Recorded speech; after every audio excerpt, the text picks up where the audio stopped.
So today I'm going to show you how to take a manual blood pressure. So as you can see here, this is your stethoscope. You want to make sure that your stethoscope works. Whenever you tap on the bell, you should be able to feel some vibration to your ear. If you don't hear anything, go ahead and twist this part right here, as you can see with a lot of stethoscopes. So if you feel vibration, great, so it works. But if you don't feel anything, just go ahead and try twisting it. You might be trying to take a blood pressure and just say, I don't hear anything, and that's because something's wrong with your stethoscope. So once you tap it and you actually feel the vibration in your ear when you're tapping it, that means that it works. Now you want to make sure that you have the right blood pressure cuff. It is extremely important for you to have the right cuff.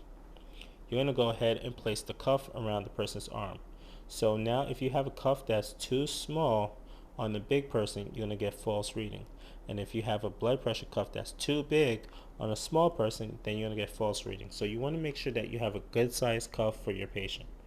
You should be able to stick at least 2 fingers inside of the cuff. As you can see with this arrow right here, you want to make sure that it's directly above the brachial artery. And this is exactly where you're going to go ahead and place the bell.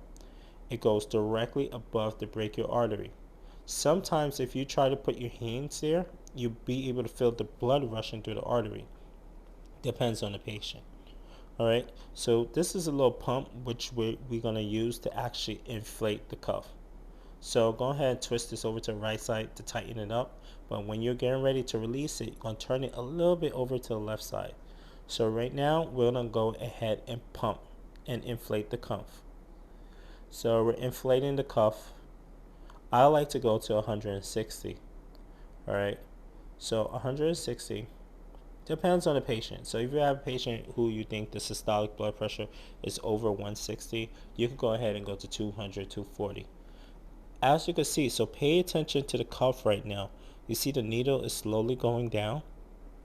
Alright, so the first sound you hear with your stethoscope, it pretty much means that's your systolic blood pressure. So if the first sound you heard was do, and the needle was at 120, that's exactly what your systolic blood pressure.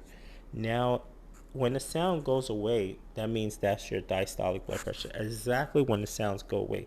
So if the sound go away at 60, then that was your diastolic blood pressure. Now I'm going to give you a closer look to how this is going to work. So let's go ahead. Let's inflate the cuff. So the cuff is on the patient. I'm going to look at the needle.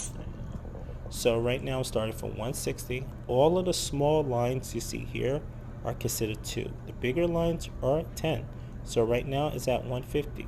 Right now we have 148, 146, 140.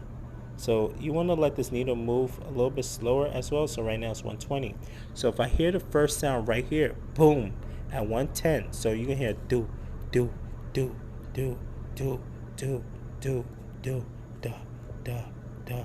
The sounds are going to get lower. Da, da, da, da, da, da, and disappear here, which is at 70, as you can see above the 60. All right, that's your diastolic. All right. So we were able to obtain a blood pressure of 110 over 60. So we did it. Make sure you go over this video multiple times because this does help. 110 over 60. Remember, the bigger lines are 10 and the smaller lines are 2.